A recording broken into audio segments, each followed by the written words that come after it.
Welcome.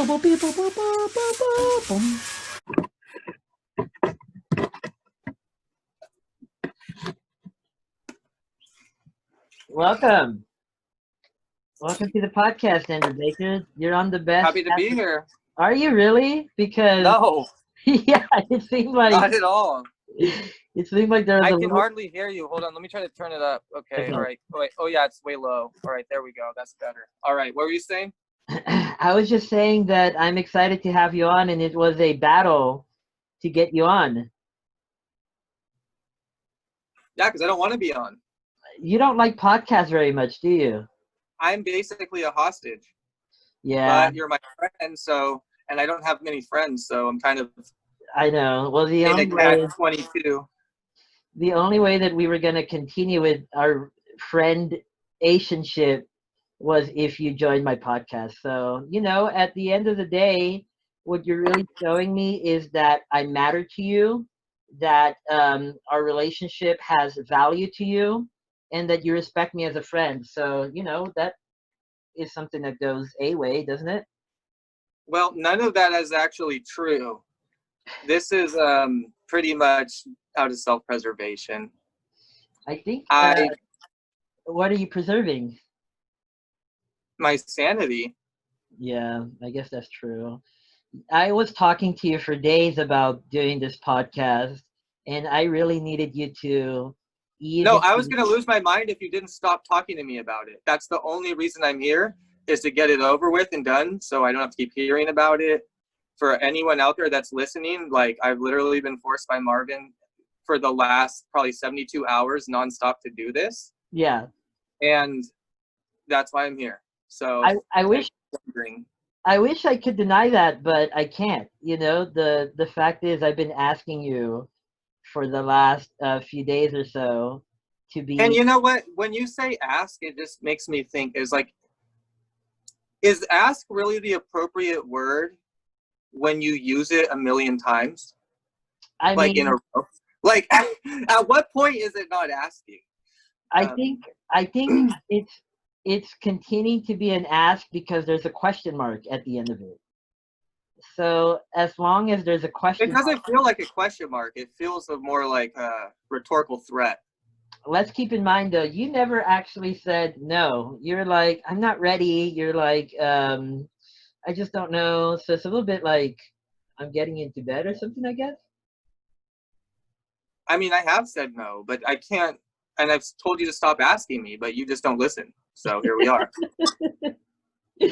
Well, I guess this is going to be a short one, everyone. See ya. I'm just kidding.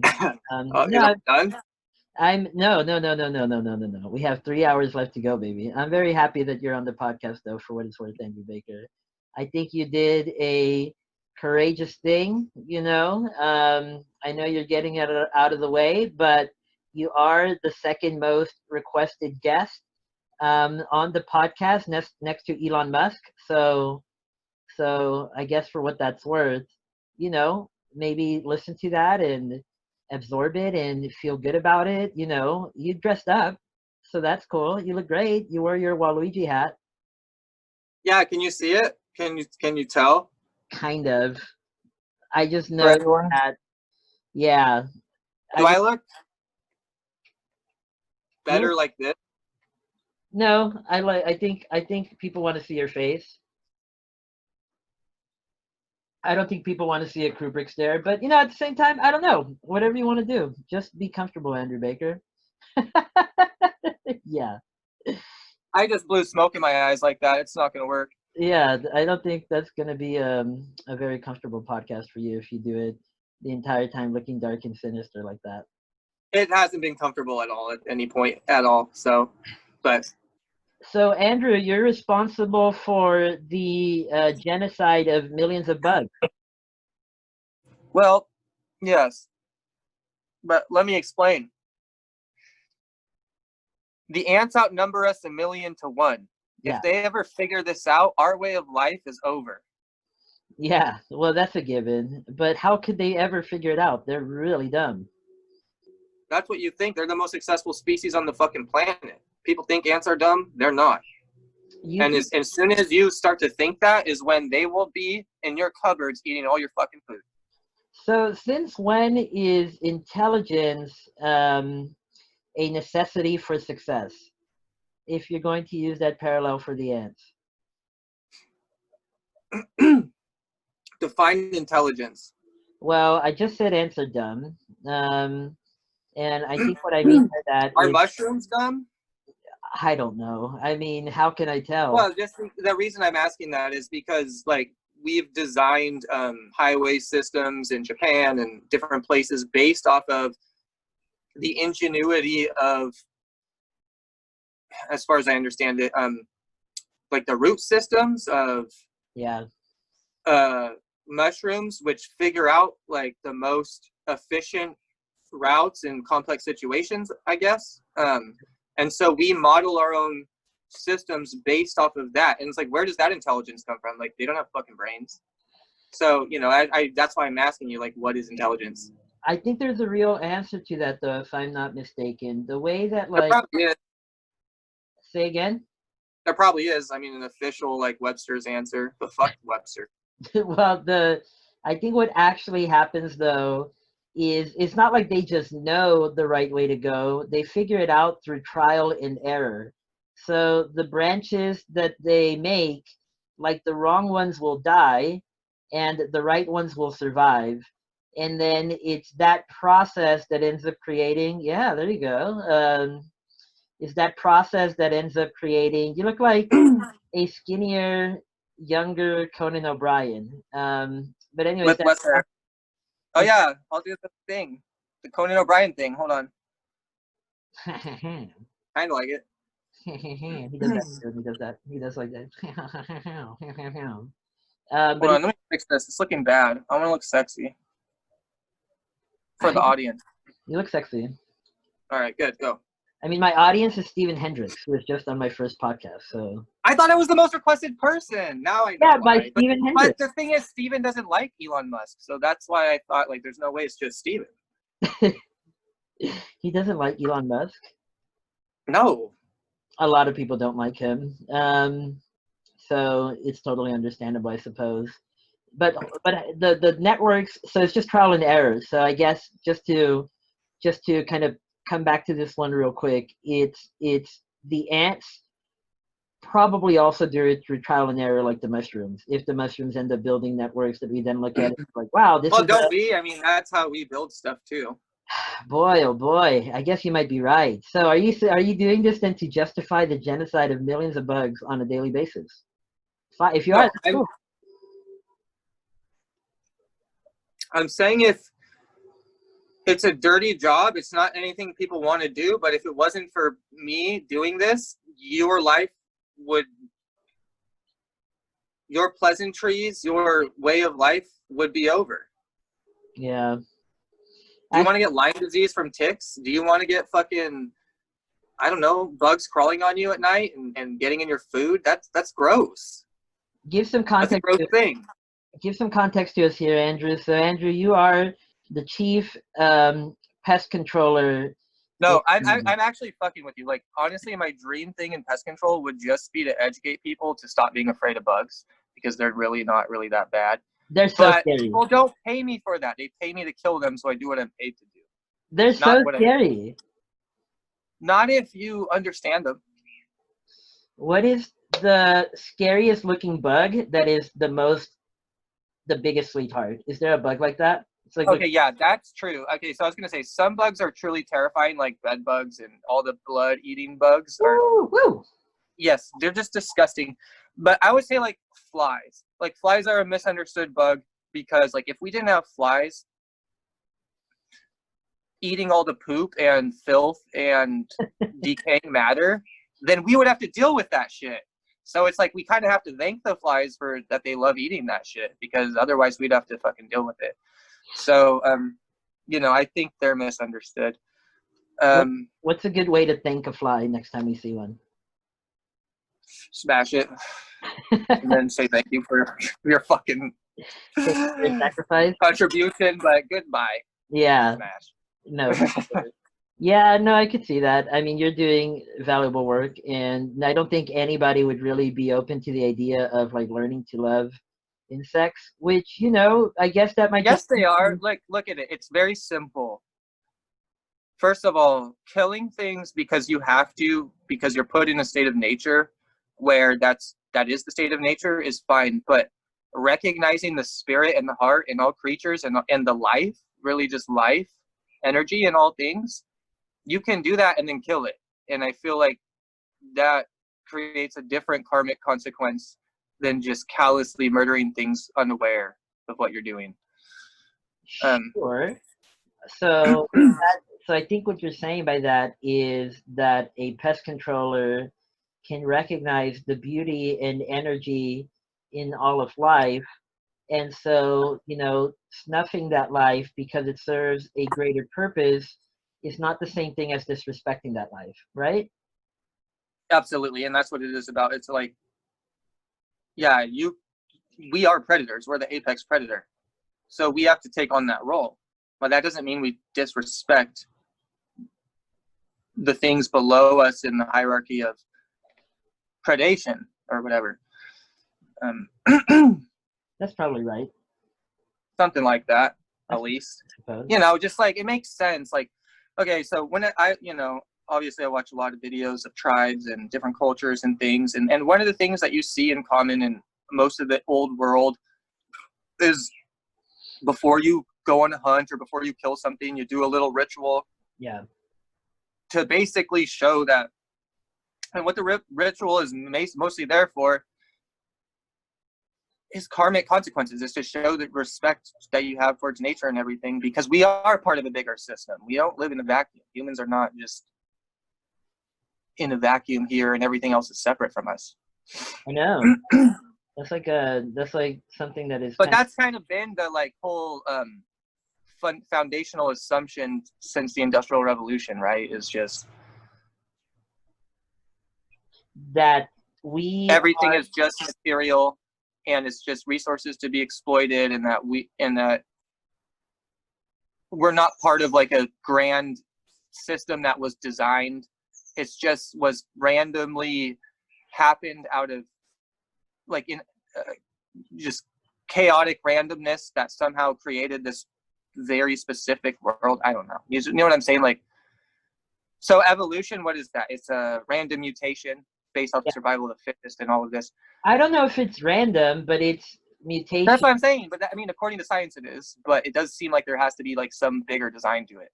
But well, I mean, according to science, I don't think they classify it as just purely random. I think they consider it adaptive changes in response to the stimuli in the environment, right?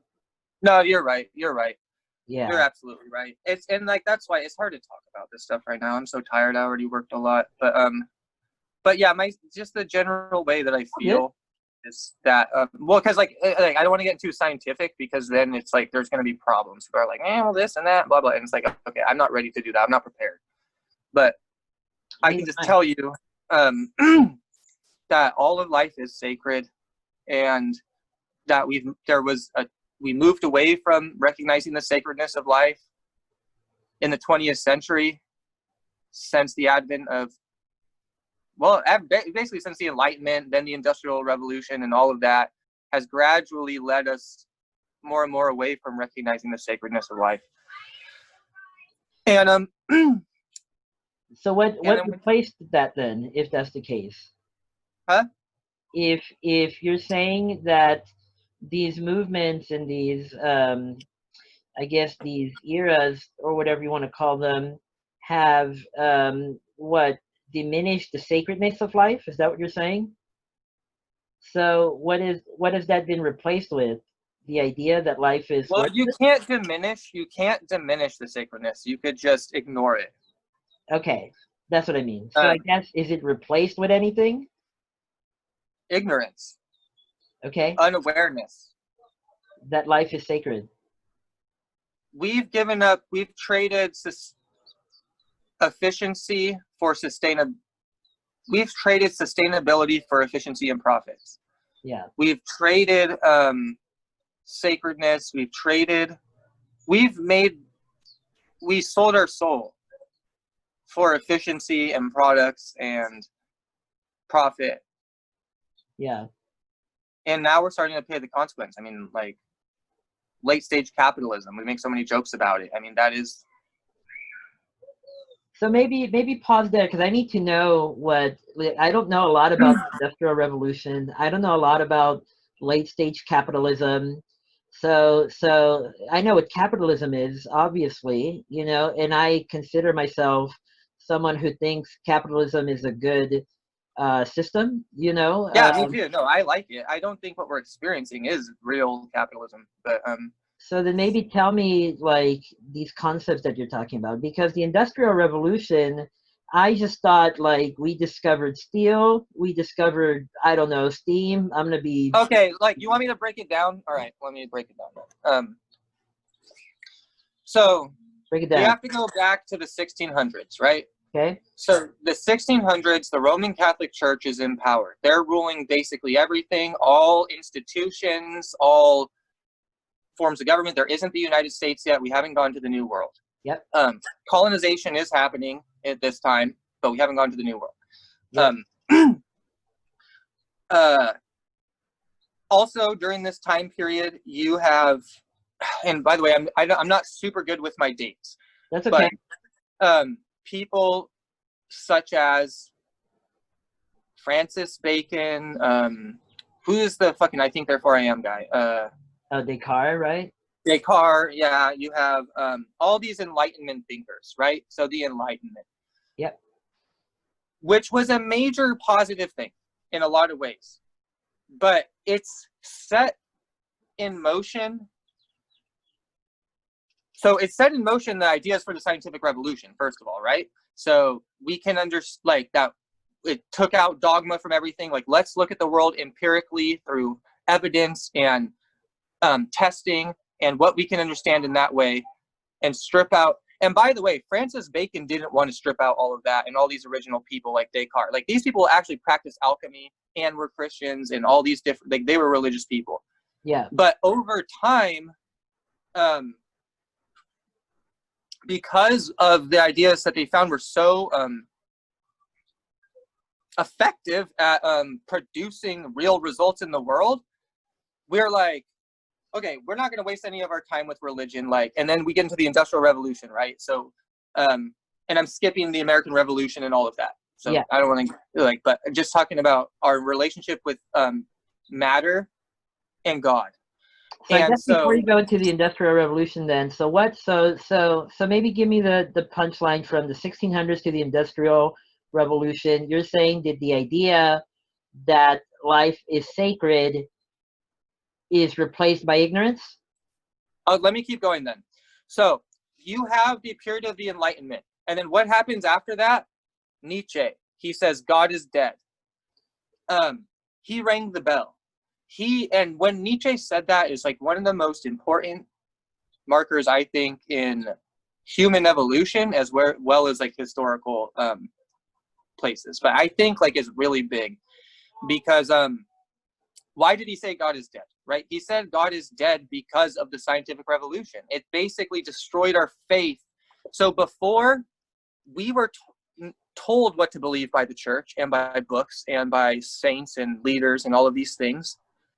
And then science comes out and says, like, no, don't listen to anyone except, you know, what you can determine for yourself through inquiry, through the scientific method and all of this stuff. And then that yielded such beneficial results that we were able to build the cotton gin and build all these different and the, you know, automobile and the plane. And then things just took off because we had this new way of thinking. And so we got lost in the sauce. We became Icarus, where you get the wings and you're like, I can fly. And then you get so carried away that you just get closer and closer to the sun until your wings start to melt and you crash. And then right now where we're at in society is we're so close to the sun, we're starting to see the wings melt. And that's late stage capitalism right before we crash. Okay. So then that's a lot of different ideas though, it seems like. So that help me like put them all together, not only for myself, but for our audience, because we have the what audience? Stephen Hendricks, I told you. We have in the 1600s the Holy Roman Empire. I think you were saying, and there's a lot of power. Say that again. Anyways, good. No, I was interrupting. There's also a lot of Protestant things happening, but go on. Yeah, but I guess to try to keep this as simple as possible, because you're trying to help me track to the Yeah, Industrial and there's like a Revolution. lot of information I'm trying to pull from my head that's like covering hundreds of years of time. So I know that's okay. That's the nature of yeah, things like this. That it's just so hard to talk about, because how do you boil down hundreds of years of history to like a few minutes? It's not possible. But no, but I can, and that's what I mean. It's not possible, but like, can I finish my thought process on this? okay, Or unless you really got to fill something in, go for it. But I'm just trying to make sure I'm keeping everything together in my so head. look at it. Like, here's a simple way to say it: pre-enlightenment, When was the people's Enlightenment? meaning. So, so, It, so, and also during the Enlightenment, because it wasn't like while the Enlightenment was happening, the effects happened. yeah, But so during it and pre it, people derive their meaning truly in a true way that you and I have never been birthed into a world that's like this from religion. yeah, Like in a very, very, very extremely real way. yeah. I And mean, like, because they truly believed in what they're being taught. nobody does anymore. Like everyone, even that's spiritual still, like now that's smart is still scientific, like no Yeah, one's really dogmatic that's considered smart. and you're Or saying this like progressed to this place through empiricism, which was kind of, it wasn't started, I just don't know the right way to say it, but like Descartes and like the Enlightenment and the Industrial Revolution, like all of well, these those are, ideas are what led to the materialist assumption. yeah, Those guys were that's the not word. necessarily full-on materialists, but the ideas that they had, and because of the efficacy of those ideas, were so effective that and then the spiritual world doesn't really yield material results Right, that are easy to observe. right. So we threw it all away. But did we though? I guess it might be, well, maybe I'll ask that. Maybe I'll ask that later, because first, So like I'll give you an example. So like when Nietzsche says God is dead, he's like, well, where are we going to get our meaning from? yeah, And so Jordan Peterson, I'm going to bring him into the conversation now, right? yeah, So he talks about like, why is he so big? What is the main thing he talks about? A crisis of meaning. There's a crisis of fucking meaning. And that's what Nietzsche pointed out when he said God is dead. There's a crisis of meaning. We're going to have to derive our meaning from somewhere. And we've seen it in America where like everything's about flexing, material wealth, like what you have, how you look, optics. And as long as you look good, integrity doesn't mean shit. are you sure Uh, though? well, I think inside people, they don't feel it that way, but the way that we, like, look at 6ix9ine. He's worshipped. By who? Everybody. Who worships? Okay, He has the views. I guess in that sense, when you say worship, you don't necessarily mean like celebrated or hurrah, right? Because I guess he is celebrated in one way, monetarily, but most of what you see about him is about how shitty he is, and stuff like that.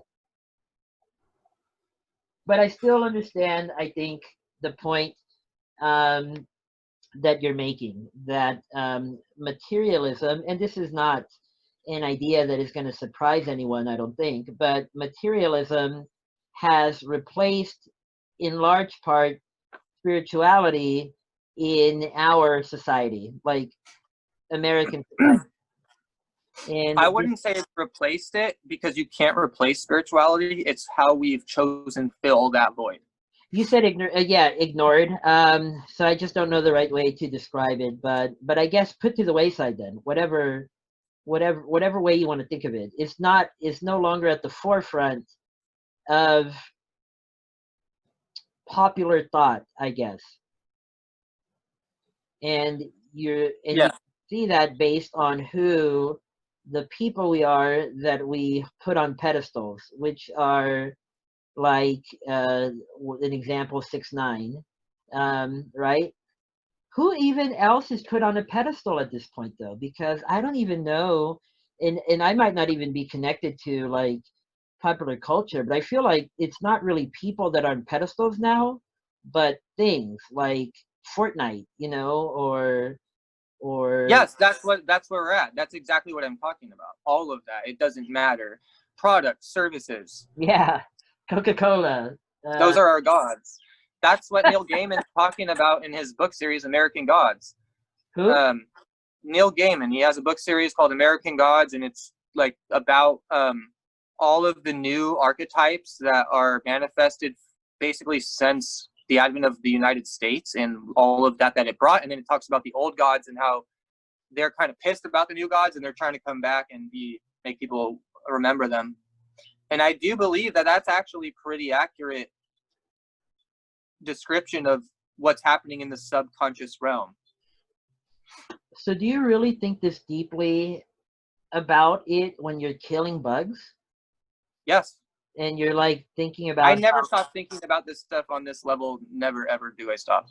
yeah. So you'll be like, but do you also tie it to the insects that you're, killing, and how you're thinking like how, man, this is a sacred life that Yes. is sacrificing itself for a greater good, and I'm the apex predator, and I have to fulfill my duty by signing up this home for a subscription every month. Not only do I think about that, like I've listened to the beginning of the Bhagavad Gita where our Krishna talks to Arjuna about fulfilling his duty when he Tell has to go to tell people war. the Bhagavad I never say it right. I'm sorry. The Bhagavad Gita.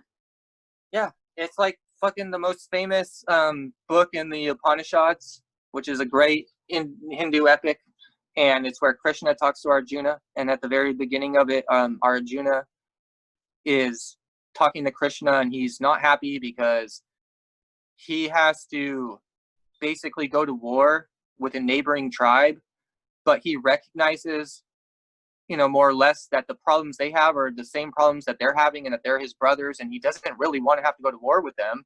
Yeah. He'd rather solve it through diplomacy. Okay. But diplomacy is not an option. And so Why not? Krishna, because of the circumstances, I don't know exactly what it is, but you know what I mean, where Yeah. sometimes it's not an option. And Yeah. so what is your option? You have to fulfill your duty. And he tells him, like, don't worry about it. Like and the whole point is because to think like I think what Krishna is trying to tell him, it's like a Christ-like message at the same time. Like you're part of a greater thing, and you have to let the world and the universe take care of you. And the way you do that is by recognizing where you fit in and understanding your place in nature, and then and being that and not being more or less than that. And that when you put yourself into that position, then everything can take care of you, and you can take care of everything in the best way. Sure. I mean, that seems like very also fatalist, right? So I guess by those same definitions, and I'm just trying to join all of your thoughts together because we came into materialism, and we came into late stage capitalism, which I'm curious to understand what that is because I don't think I've ever understood that very well. Okay, I mean, I can give you a quick definition of what I think it is. Let me just summarize this real quick though, and yes, I do want to Okay. hear that. But and you told me the concept. Well, you told me like about the No, industrial I told you. revolution, and now you're telling me about the Bhagavad Gita, and I think you're bringing that up as a counter to the type of society that we have now that is very materialist, and the ideas in the Bhagavad Gita are kind of more fatalist, where you put yourself to the universe and let the universe take you to where it's supposed to. And you're using this example of this war where they had to fight that war. No. First of all, the reason I brought it up had to do with pest control, because you asked like if I really think about pest control this deeply all the time, and if I like think about like when I kill these bugs, like what the karmic consequences of that are and whatever. And I'm saying like yep. that. That's why I guess I said they're contrasting ideas because you're saying like this really started with me saying that you're responsible for the genocide of millions of bugs every day, And you said, well, I'm actually just playing my role. Um, Unlike in like today's society, which is very materialist, and I honor the sanctity of the insects that I obliterate very disastrously. And it's something I do think about very deeply. And like, I'll Yeah. give you an example. So like, look, this is a case of does the ends justify the means? And it's even a little bit more deep. Because it's like about also how do you subvert karmic consequences through like ritual practice and prayer and things like that. And so, like in the case of factory farms, right now, For me, yep. because of the way that we've structured our society, they're 100% necessary. We can't keep going the way we are if we don't have them, right? Factory farms are 100% necessary? For us to sustain the status quo. Got it. To have McDonald's and Wendy's and fast food and all this cheap meat all the time available, yeah, you have to have factory farming. That's how you do that. So now it's like, well, okay, what if we just cheat the karmic consequences by like, oh, we'll have factory farms, we'll have priests in them just like saying prayers like constantly 24/7. So that way it's like, we're honoring like the fucking chickens as we're putting them through mass genocidal slaughter. Did you like say factory farms? Did you say they'll have treats in them? No. Oh.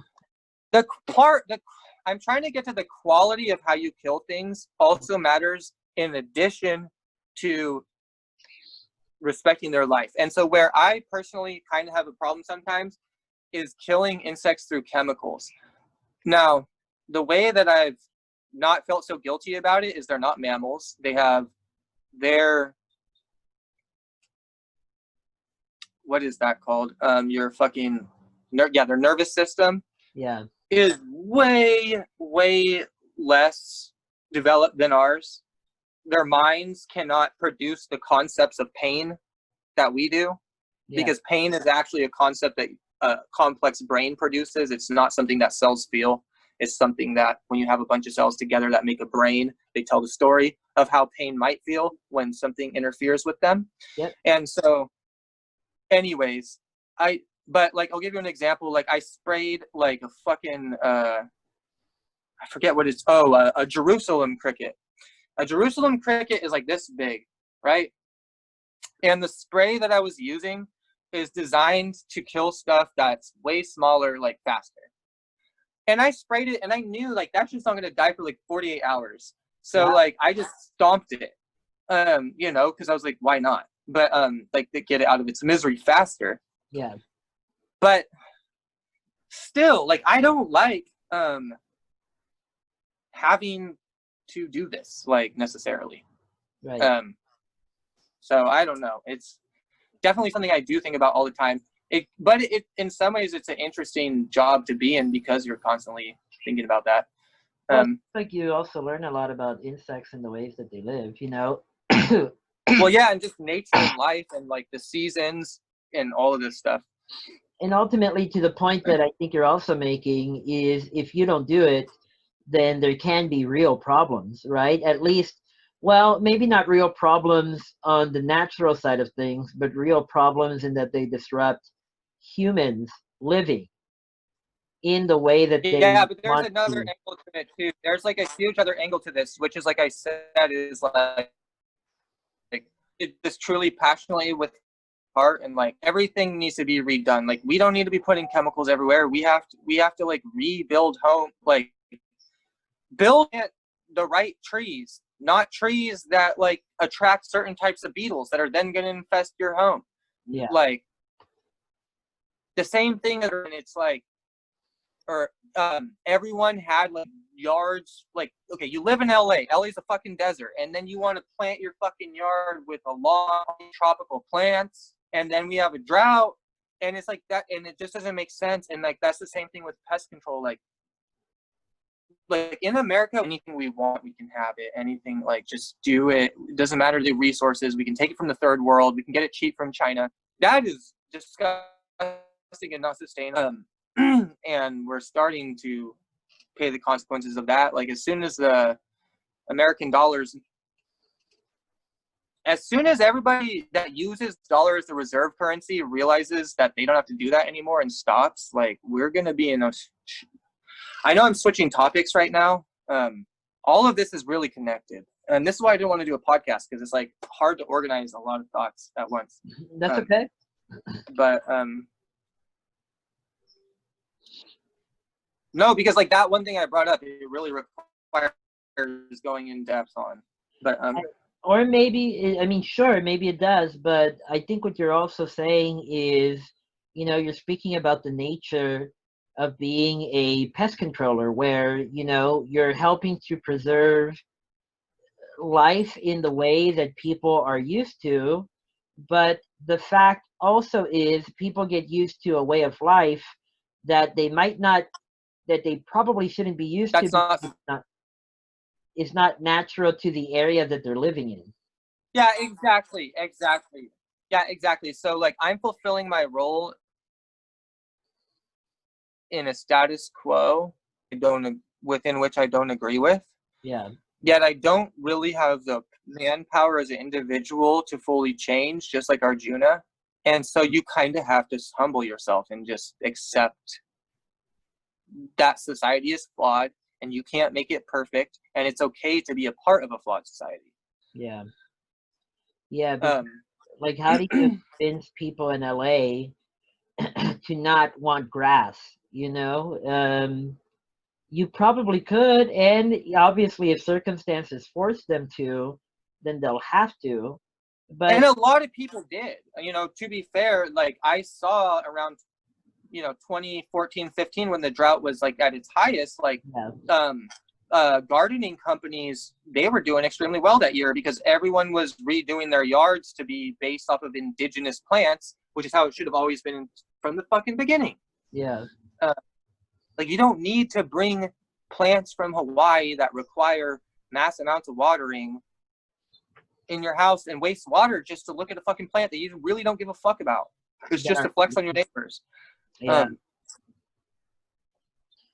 Well, I think it's part of what you're saying, and that's where I guess it does tie back into the materialist element of what you're doing, and where it sounds like you're trying to play a role and you respect the insects, but you also have a role in imperfect society, and really all of these roles were created through what now amounts to hundreds of years of an evolution of ideas that then cemented where we are today, right?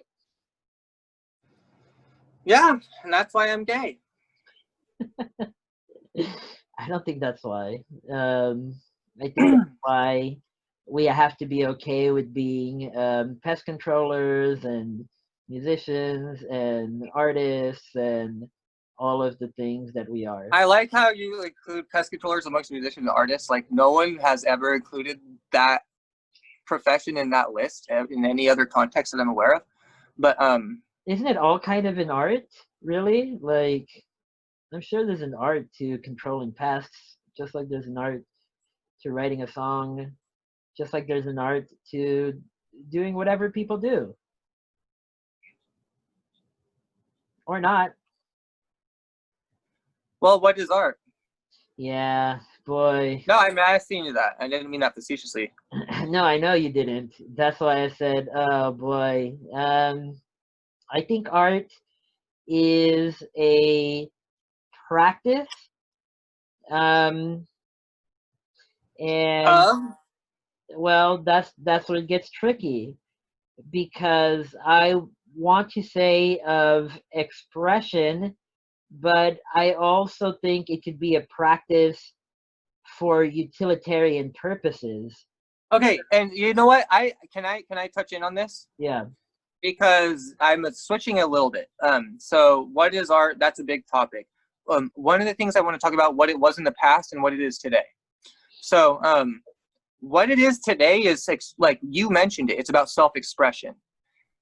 Art as a form of self-expression is a new fucking concept. Extremely new. when you look at art throughout time, it's been an expression of knowledge and religious experience, like mostly. So kind of a practice. Well, It wasn't like Michelangelo was like painting the Sistine Chapel, like trying to make his style. Yeah. No, he was trying to make it look exactly accurate and based off of mathematical principles of sacred geometry and, you know, the fucking golden rectangle, the same as the fucking Greeks. All of their art is based off of sacred principles. It's not about self-expression. Art about self-expression is a direct result of the Enlightenment, in my opinion. And so would you say then, because I started with practice of expression, but I also said like practice of utility, you know? Yeah, so that's what I'm saying. The old world practiced art as an expression of utility and making it very beautiful. But beauty is utilitarian, actually, because there's mathematical principles behind beauty, which is where we like, okay, so the Western music scales, where does that come from? Pythagoras. Yep. All of this shit was that we use for self-expression was discovered without self-expression even being considered. Right. And that's where I think like the modern world is a little bit lost, and especially in the art world, is we think like art is about self-expression when it's like, no, that's a very egotistical, hubristic way to subtract from what art fully is. Which is what then? Well, part of it is self-expression, which is what we discovered, which we hadn't really been exploring in the past. Right. But a lot of it too is about the expression of sacred principles. Okay. Which we discovered. Yeah. And that can be seen in things like the great chapels of all over Europe, which are designed through sacred geometry and alchemical knowledge of math and stuff.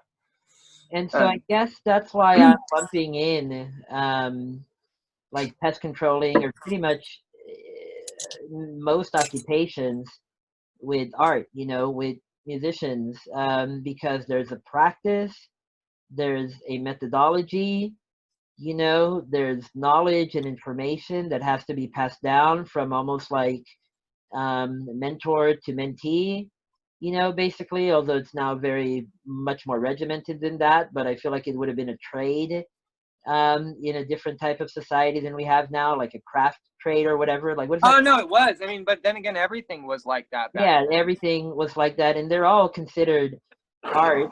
Are you there? I'm here. I was getting another beer. Just like you know, like crafting swords, that's an art form, and it's very utilitarian. Like a sword is a fucking art, and it's a beautiful art, but the purpose of it is to slice a person down. You know what I mean? Yeah. Okay. So you're describing what I already said. Okay. Let's get into what's more interesting though. Like, why is it that we've lost the other purpose of art, which was just identified, which is expressing sacred principles beyond your personal experience? It seems like all art now is just focused on the personal experience and expressing that. Well, I didn't even say that that was lost to me, I suppose, but if you're speaking at a large scale, I guess we would have to establish that it has been lost, which it maybe has. I guess, what would you consider? Because even like classical music, it's not really about self-expression. Like maybe a bit, but I know it was written for like not for like kings and.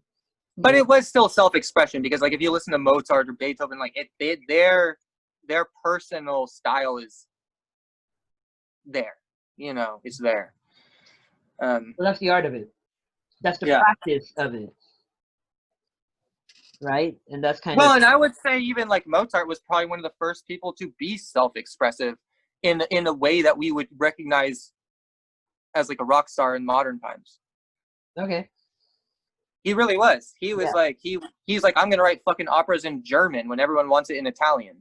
Okay. Because I think German is the most ugly language, and that's gonna get people to react. And like that was the beginning. But guess what? He was the beginning of the Enlightenment. And guess what? He has a whole fucking opera called The Magical Flute, which is a complete Freemasonic opera. Yeah. So his ideas, like I said, were the beginning of the Enlightenment, which is what led to this idea of self-expression as the best form of art over sacredness. So, okay, got it. We're living in extremely Luciferian times, and I am a Luciferian, but I think Lucifer, it has a little too much rain, where he needed more rain, and then now he's like too wild. I guess what I'm trying to understand though is, so um, if you're then expressing yourself, aren't you saying that you're sacred? Like if that's your main interest, and if you are saying that, then doesn't that conflict with the idea that you're saying that we don't consider life to be sacred now? I don't understand what you're saying. I mean, I consider all things sacred. I mean, anything that exists is part of the matrix or part of. Well, I'm responding to the ideas that I think you were saying. I thought you were saying that now there's no, like, life isn't considered sacred. It's been replaced by something else, like materialism. You know, we worship brands, we worship products, we worship services. But if we're also self-interested enough to be, you know, if we're so self-focused too, then I guess I'm asking, does that conflict with the idea that life isn't sacred? Because aren't we then saying that we ourselves are sacred? We are. But Okay, I really am, I'm lost in what you're saying. I'm trying to connect your ideas because I thought you were saying that that now we have like a materialist society that doesn't value life, basically. Like it doesn't consider it sacred. Like our society does not consider life sacred, right? Yeah. Sure. But then Yes. if we're also Luciferian, which is what I think you're also saying, in that, and it sounds like in now By the in, way, let me define Luciferian real quick. okay. Luciferian is just a metaphor for the human will as driven by the ego. The human will as driven by the ego. The human will as driven by the ego. So the ego makes decisions. So the will can be driven by multiple things, right? It could be driven by a connection with nature. It could be driven by your mind controlled by another person, or it could be driven by your own ego and hubris, or it could be, you know, lots of things Yeah. can drive your will. Biological imperatives, things like that. Yeah. And Lucifer is all about will and just the fulfillment of your egoic will. And the expression of that and not letting things get in the way of that, which, you know, I think has a place, a very valid place. But when it gets out of control, you know, it's a problem. Lucifer is the expression of will. There's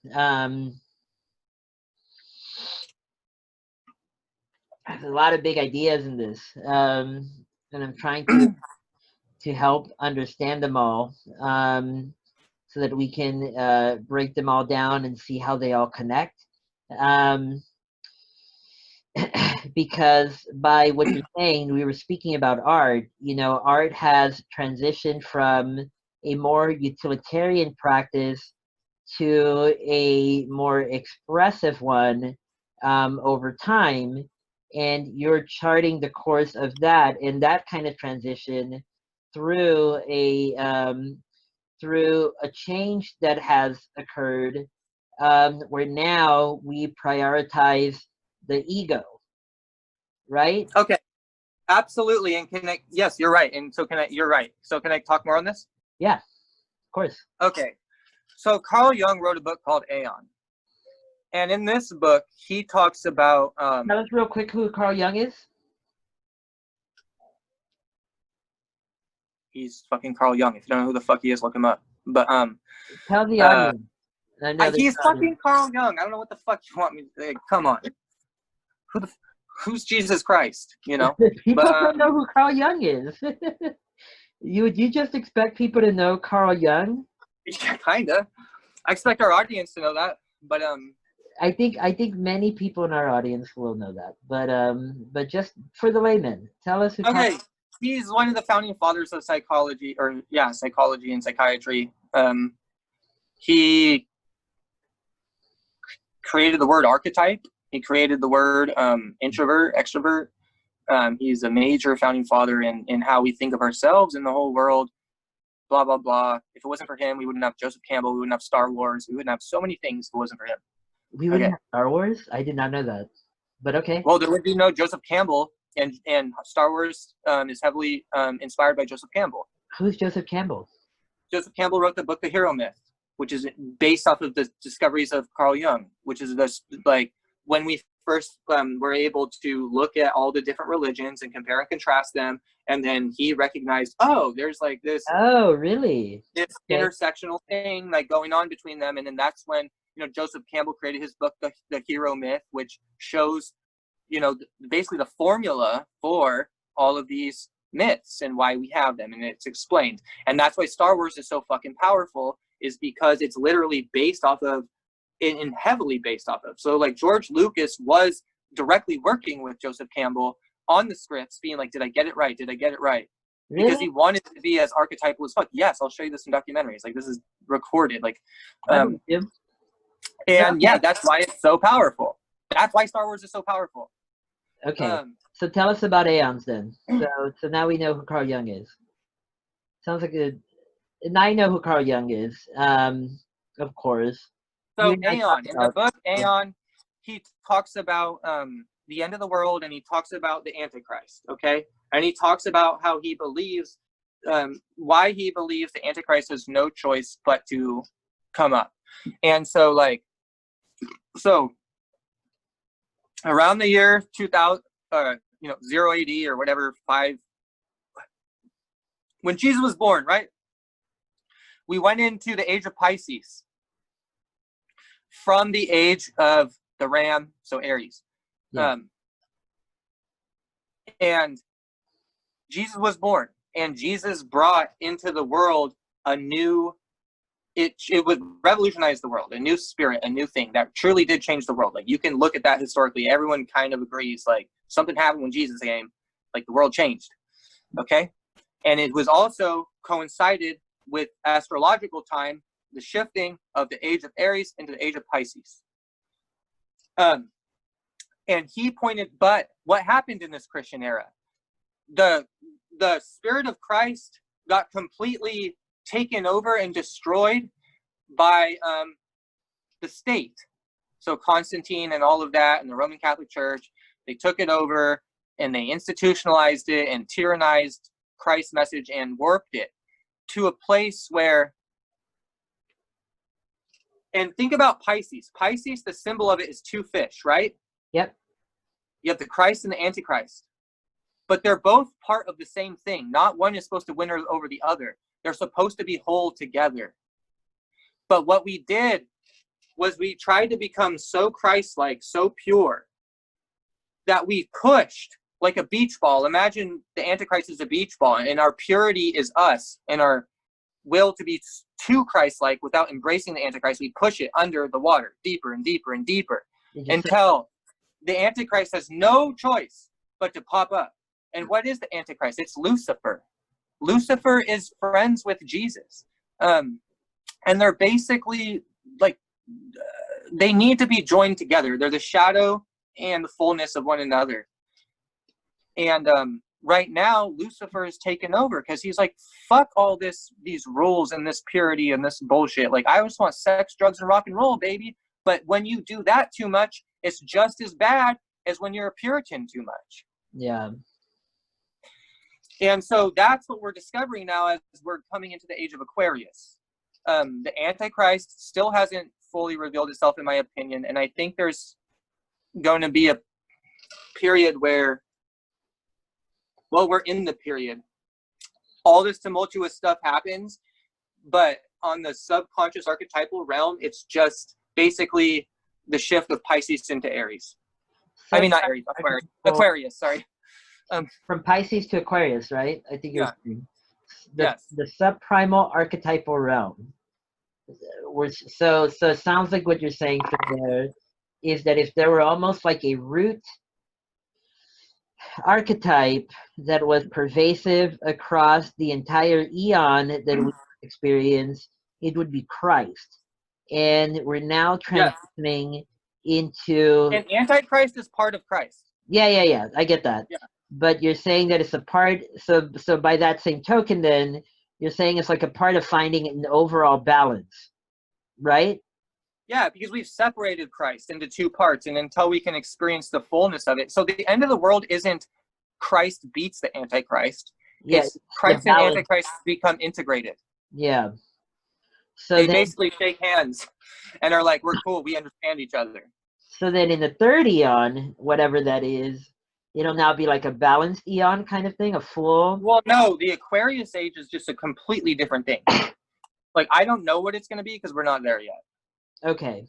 But I thought you were saying that that age was going to be Well, like we're in it right now, but we're at the very cusp beginning of probably a 2,000 plus year period. now doesn't that sound scary then based on what you're saying? That if what you're saying is that the Antichrist has been like a beach ball that has been being pushed through. Yes, so he's here now, right now, and that's what we're going through. And that's why everything that you see going on looks very biblical. Yeah.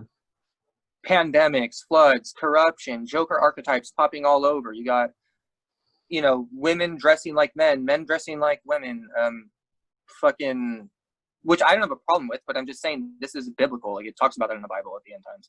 So, like, So by that same token though, it sounds like this is a good and a necessity. If it's inevitable. okay. And yeah, it's good. And I guess you would say ultimately good. Ultimately good and necessary and Unless you're like a gnarly ass Gnostic who thinks everything natural is made by like an evil demiurge and that it's all bad. But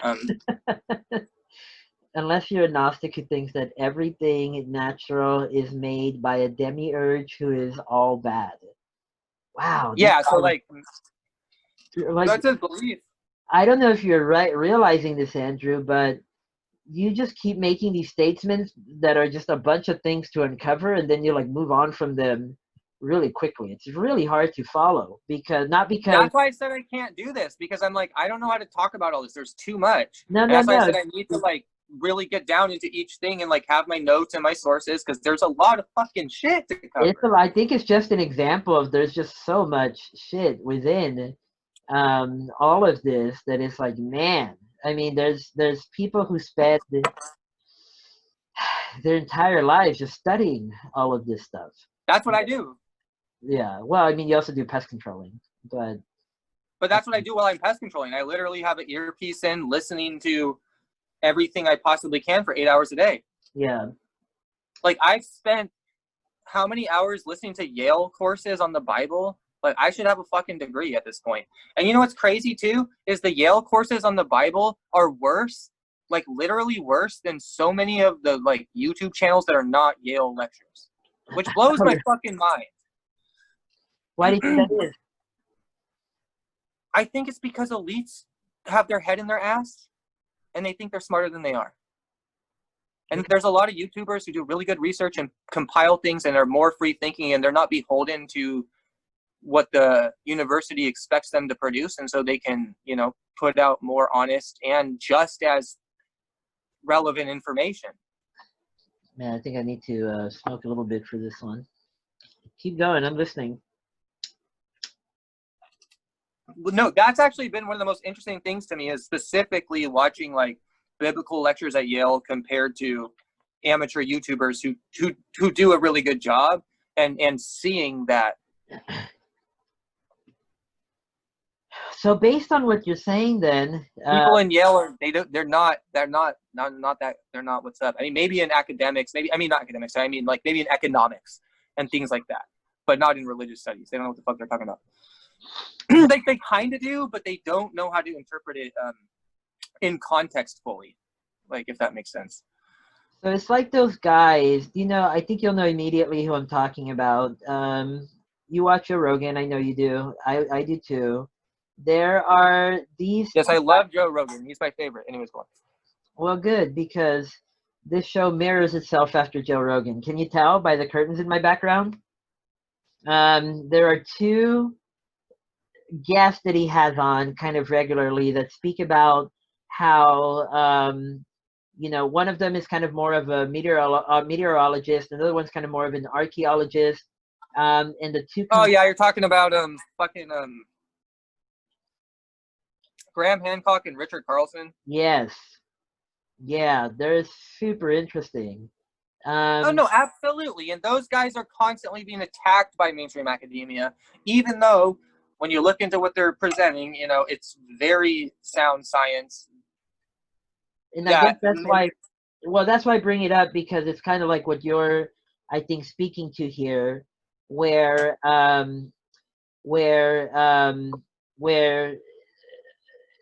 the Bible videos that you're watching from Yale are of a lower quality than the ones that you watch on YouTube. And you're tying that to just kind of the freedom that these YouTube researchers have compared to the ones that have to do so as part of academia. Is there a way to keep the light on, by the way, also have in the in your house, or no? What? Is there a way to keep that light on that you have? No? Kind of, if I keep moving. But anyways, what I wanted to say is I forgot, but basically that the Bible Yale compared to YouTube. You're telling yeah. That's compared to YouTube. That's the thing. So there's always this assumption, especially in academia, oh, you got that on Wikipedia, oh, you got that on YouTube. Oh, that's not from this fucking source that we all fucking recognize. It's who was that guy that came out and showed how all of those studies in the theory groups were fake? Do you know what I'm talking about? all of those studies in the theory group? all the oh my god. All right. This is why I wish we could pause and stuff, because I really want to look this up and talk about Well, what you could do is you can share your screen. Let's Can see. you edit this or not? I could. I'm trying not to edit. Oh, yeah, with your computer you can. Well, tell you what. Why don't you put your phone back on? I'm going to share my screen. Wait, but do you know what I'm talking about? I'm going to share my screen. I don't, but I'm going to share my screen. And what we can do is we'll just look at my screen. I'll go to YouTube. I'm sharing my screen right now, actually, if you want to put your camera back on. Hold on, I'm trying to look at this guy. Well, we could also watch it on my screen here. Whatever you want to do is totally fine. Oh, Peter Boghossian. Okay, Peter Begozzian. No Z, but can you spell that for me, Peter?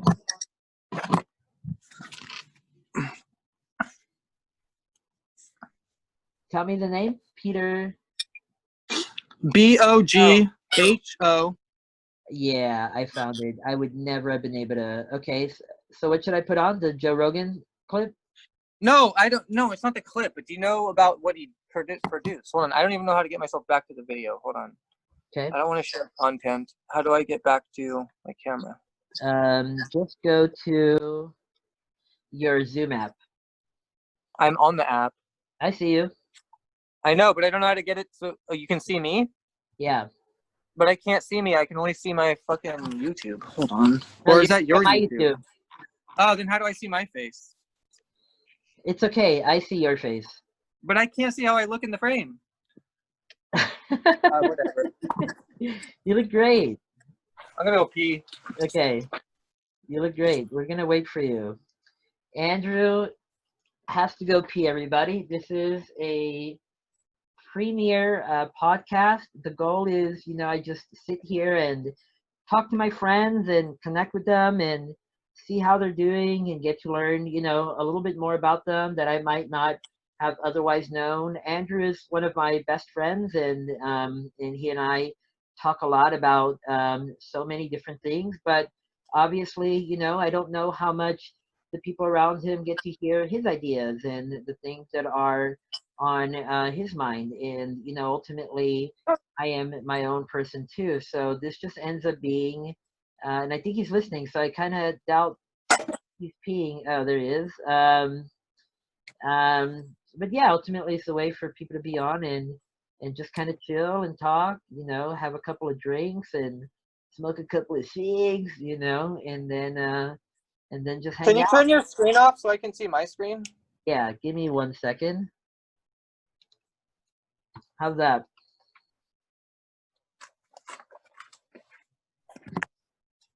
How's that?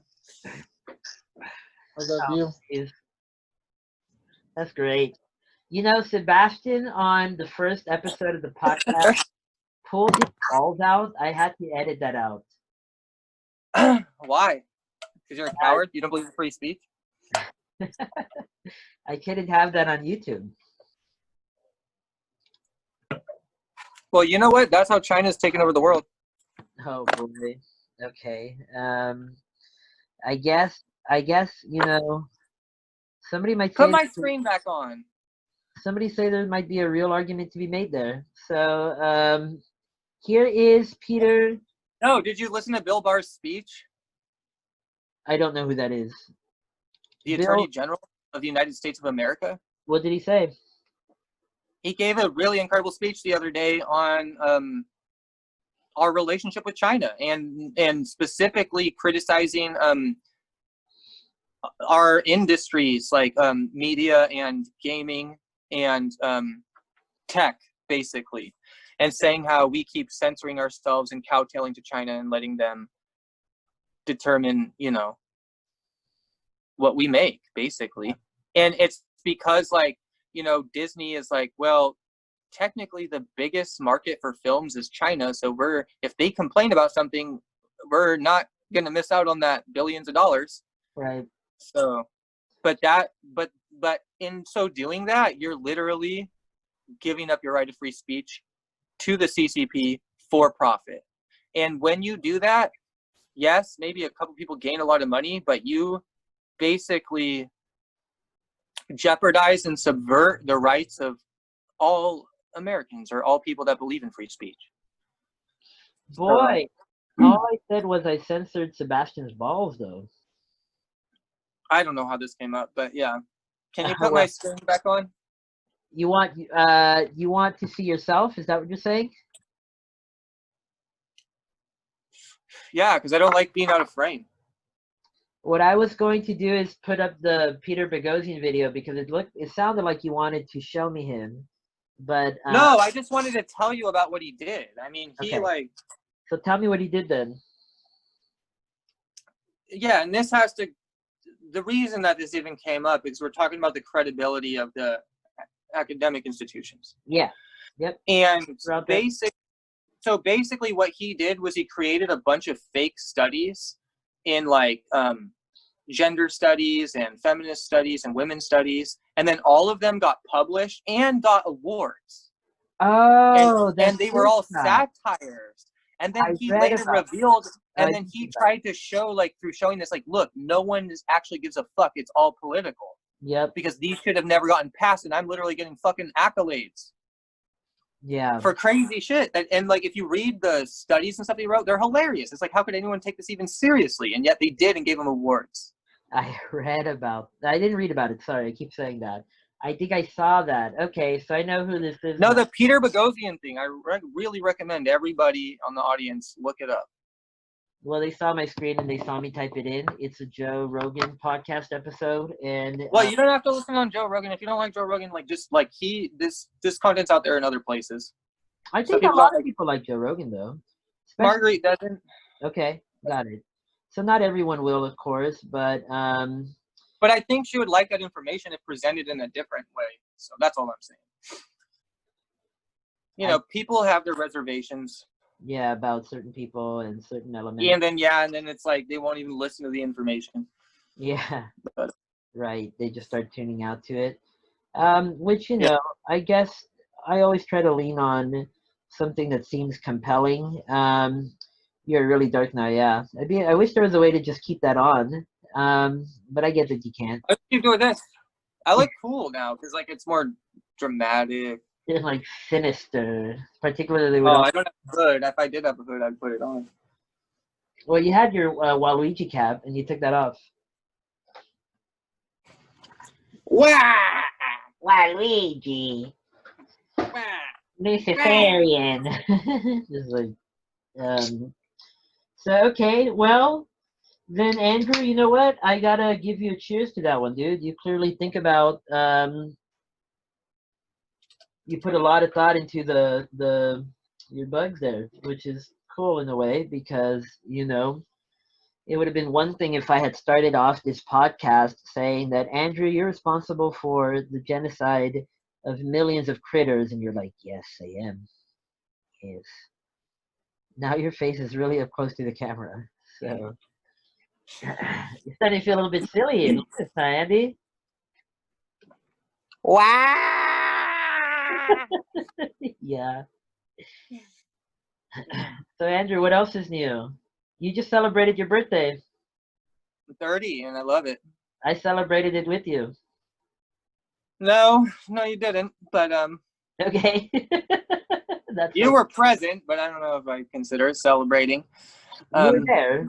You were sitting, like always. Yeah, you were more just kind of like, exploiting my family's generosity and Freeloading. Yeah.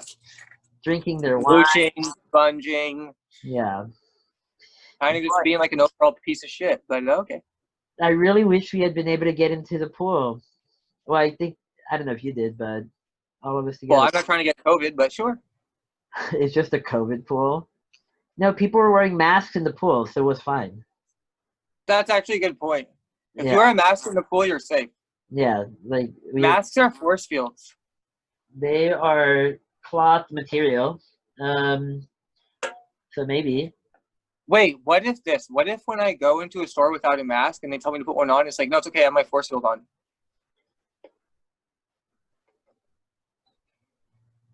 I don't think that would work. No. No? No, clearly no. It never worked in fucking tag. Like, you remember playing tag as a kid and you're like, force field, and they're like, I still tagged you. And you're like, fuck! I love that you said that like Waluigi, but I was going to say that I feel like, well, I don't feel like, no, yeah, that. Yeah, I know you don't feel because you're a fucking psychopath. Boy, you've been so antagonistic this podcast, Andy. I think. Well, you don't like sad songs. Oh, that's something that we were talking about before the podcast started. All right, so, dark now. So tell us about that. We were talking about a Kate Bush song. And is there a way to put the light on? No, I don't know. That sucks because there is a front flash, but. Oh, really? I don't use iPhone, so I have no idea. But if there is, that'd be cool. Just to have you be a little bit brighter. Actually, I don't know if there's a front flash. There probably isn't. I don't know. I'm retarded, but. I think there is one. So it's a shame that thing doesn't just stay on. But yes, before we started this podcast, you were telling me about a Kate Bush song that is really slow, and I love Kate Bush. Yeah, This Woman's Work. I love this song. It's so like important to me, so emotional. I've listened to it a trillion times. I always connect with it, and I'm like, you don't feel any slow songs like that. And you're like, the only one that you could even come close to was Pictures of You by The Cure. And then the thing that we realized about that was, well, it does have a driving rhythm. Yeah. But you did say you liked Sigur Rós, but I don't believe you. Like, I don't really think you like Sigur Rós. Believe me about. Well, I said I liked Sigur Rós. I think like. Which song or album? I can't pronounce any of them. But like, either can I, but I could tell you. But I do remember one of the melodies, and I'm just going to do it. You're really, really dark now, by the way. It just got dark, I guess. Is a song that goes like, man, I'm going to do it, and you're not going to recognize. But like, it has a part in it that goes, he just like holds it, and then he goes like, it's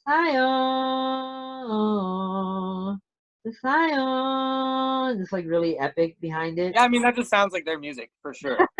Yeah, it's like okay, you're a real Sigur Rós fan. I can tell. No, but I said I liked it. I think at some point I kind of like I used to love explosions in the sky. Godspeed You Black Emperor. But that's different. That's not the same thing, though. They were considered part of the same thing when No, you're right. All of that's considered post-rock, but that's still yeah. not what I'm trying to talk about. I'm trying to talk about songs that are like emotional ballads that are like sad and like you're supposed to connect with the person based off of like Yeah, and you the and you're taking me saying that I typically don't like those songs, mean that I don't have like an ability to form like I blocked off that emotional part of me that would allow me to connect to a song like that. yes. Is what you were saying. Um, and so that's Well, why I'm you said suggesting. that psychopath thing right now. But I guess to I don't just think you're a psychopath necessarily, but I do think that it's just like a thing that has to do with toxic masculinity that I think a lot of males experience, which is like they're not allowed to open up to those things because they're taught that it's weak. And so then since a child, you think that that is equivalent to weakness and you don't allow yourself to explore that part of yourself. I think I'm trying though, and let's just say that I make progress in that regard. I just don't know if I get that to a much more developed place, if I will like ballads. And I'll also say, like there was like I loved Radiohead, and I loved. So there's something else I think. There's not like I don't love sad music because there's a lot of sad music that I do love a lot.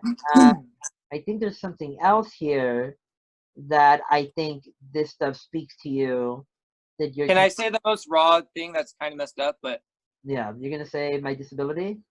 no. Okay. I'm going to say the fact that you have never had a real girlfriend. Okay, got it. Well, I think that's also probably true because, I could totally see that being the case because what Like, if because you've never been like heartbroken and in love. Like, I mean, which by the way makes me heartbroken to think about that for you because I'm like, that it just seems like such a. And yeah, I mean, maybe that's it. It's not that you're being closed off to it. It's like you haven't had that experience. And like that song specifically, this woman's work is a lot about relationships between man and woman. And after like a lot of what you go through when you are in a long-term relationship. So so yeah, along the to same have that not speak to you, like that makes sense. It's like someone talking about something you just don't know. it seems like a little bit of a jump though. And I guess I would have to ask you like if for example, like let's just take all people who have had girlfriends or all women and people who have had boyfriends, just all people who have had a significant other. Would you think that it's universal that they would listen to this song that we were talking about and they would feel this emotional connection to it? Not every person, but this song is very, very popular. Okay. It's not like a non-popular song that hasn't been covered by tons of people and redone live over and over again. So it is definitely a song that I think is proven to be universally connected. But yeah, I mean, everyone's not going to like every song. That's just. Let me hear this song real quick. How do I find it? It's called This Woman's Work. Work? This Woman's Work. Yeah, I think you will like it. Like, because like even Well, just I musically, it's found really good. Maxwell, not oh here we No, go. he covers it. He does a very good job. Yeah, that's the right one. Each Here, of us Maxwell's cover let is me legit are too. destined to do let me something hear meaningful. this. What do you think a Now, private Christian if I like education it, looks like? GCU you're offers gonna be over like, 175 yeah, no, see, high-quality that's online so you programs. haven't had Find a your girlfriend, purpose you at have Grand Canyon University. experience. Visit This is why I pay for YouTube Premium, dog. I know, When I'm we sorry. see I can edit out Pleiadian that. ships, we see a sphere of light. I don't know how you deal with Yes, this. and I we fucking are hate moving so ads. fast. It's fine. I only love ads on cable TV. I love cable TV ads. YouTube ads, fuck them. Well, let's check this out real quick. Okay, let me it. Yeah, just listen. Just think about it. Feel it.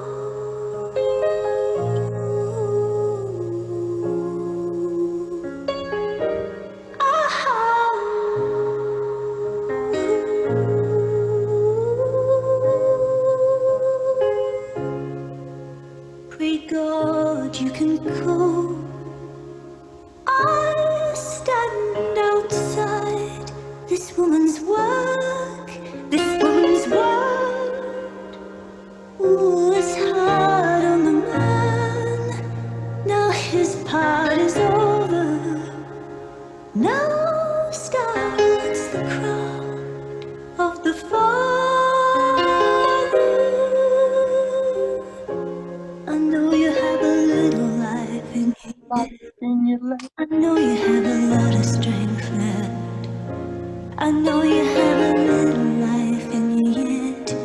I know you have a lot of strength left. I should be crying, but I just can't let it show. I should be hoping, but I can't stop thinking. All the things I should have said that I never said. All the things we should have done that we never did. All the things I should have given that I didn't. Oh, darling, make it go. Make it go away.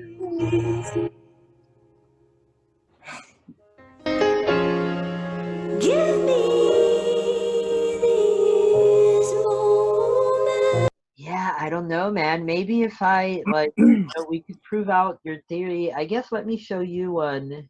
Wait, so you weren't feeling that at all? Not at all. Yeah. Because like instantly, like I was like so into it, like already. Like I'm just like I feel Really? like I'm in the middle of a snowfall and like Yeah. I miss my baby so much and like all I want to do is feel her embrace and I'm like in the middle of snow and but I know it's wrong, but it's like I don't care. Like I don't know, I just get that feeling. Boy, and yeah, like I mean, like okay, because songs like these that are also like really sad songs and also about like relationships, even using the same criteria, it's like a song like this. Now just play it real quick. You don't have to listen to the whole thing. Sure. Like, We already listened to it a lot. I mean, we got the gist of it. a lot, you know? The ollie is the Can foundation. you turn the volume off for the ad? Yeah. Yeah. Have you heard this? Yeah. But this is not a slow sad song. It's a sad song. But it's okay. Pause it. This is a sad song, but you're talking about lyrically, but like musically, it's not in the same. You wouldn't call this sad musically. That's interesting because it sounds super sad to me musically. Can we like hear a little No, it bit is. It is, but it's not. more? Hear a little bit more of it real quick? Yes, go for it. But do Okay. you hear the difference? It's the rhythm. Yeah.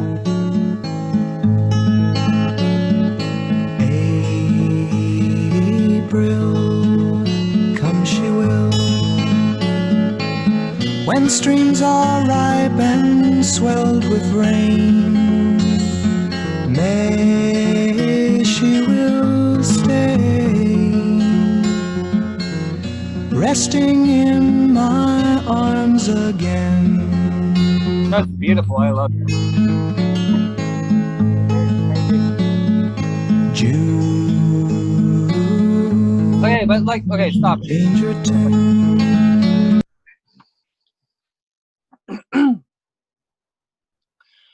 I don't think it's this whole thing you're saying. By the way, you're really, really, really dark now.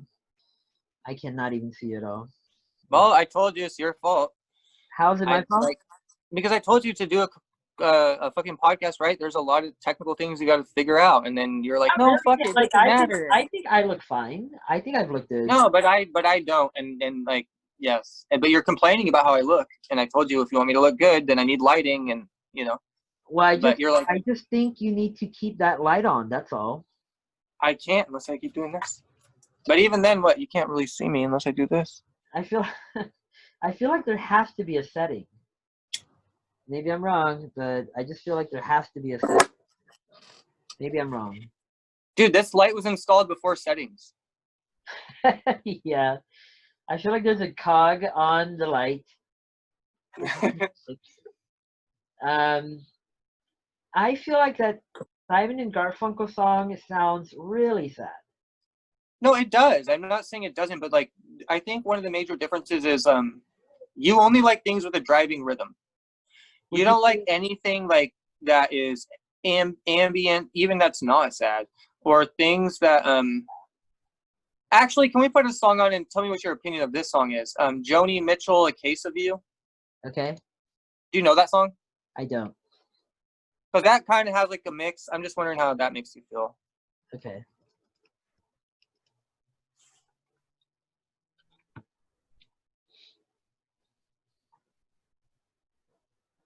Well, you're right. Now that you said it, I get so many ads. Okay, 1 second. Am I sharing my screen right now? I don't think I am, huh?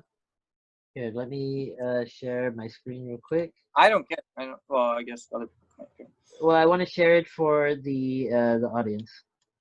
What audience? Stephen Hendricks. Why do you keep asking? He's gonna love this, by the way.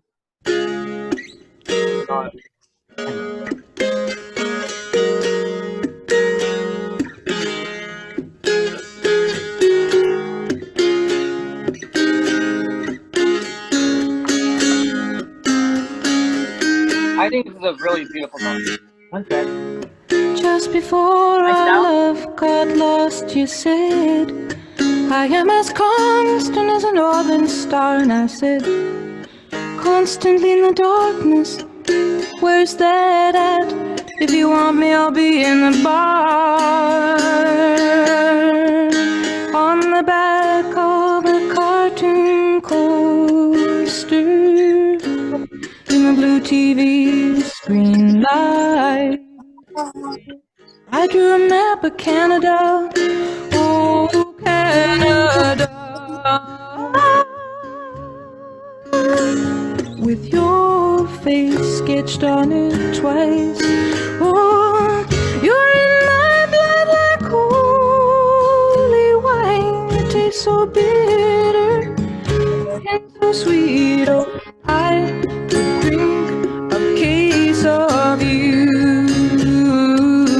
darling, and I would still be on my feet.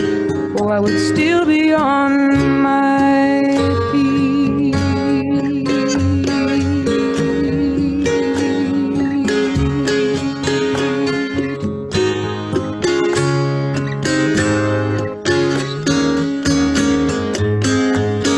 Okay, that's the song. I am alone. You know, I live in a box of paint. Sorry. you no good. maybe listen to this one. Let's do a back and forth and make an assessment from there. Does that sound fair? Sure. Okay, this will be my contribution with alongside. Want a faster Mac? Well, you're Try right. this. I get a lot of that. Clean My Mac X. Do you know this? This is Radiohead.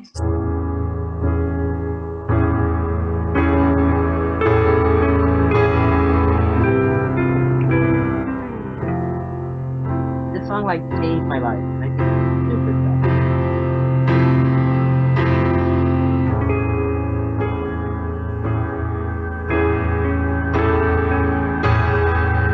Oh, Marvin. Well, just give it a listen.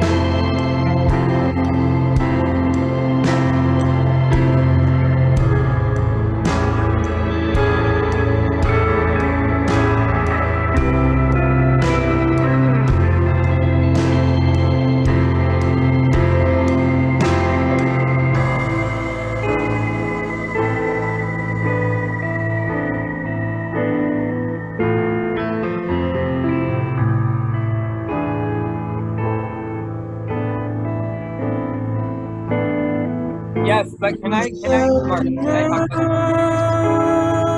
I would hope to give it a little more of a listen, but yes.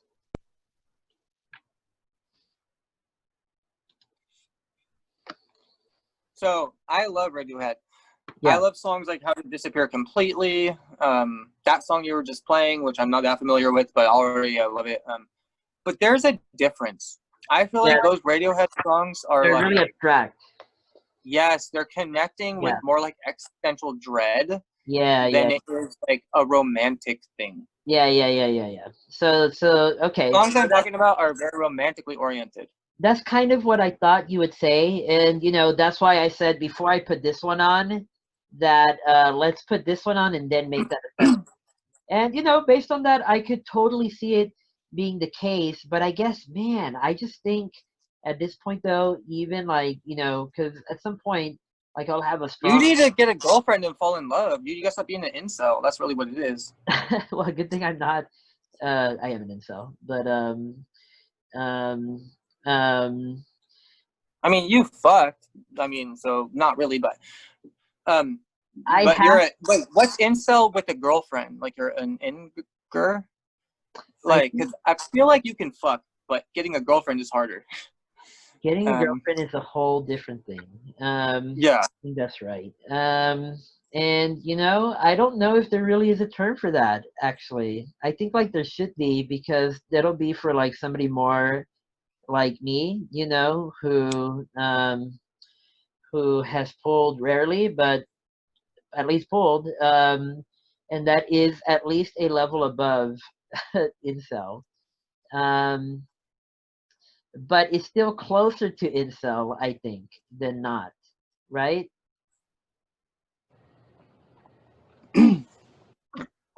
So I guess what I was going to go into though is at some point, I'm going to have a strong relationship, and it will either go well or it will go bad.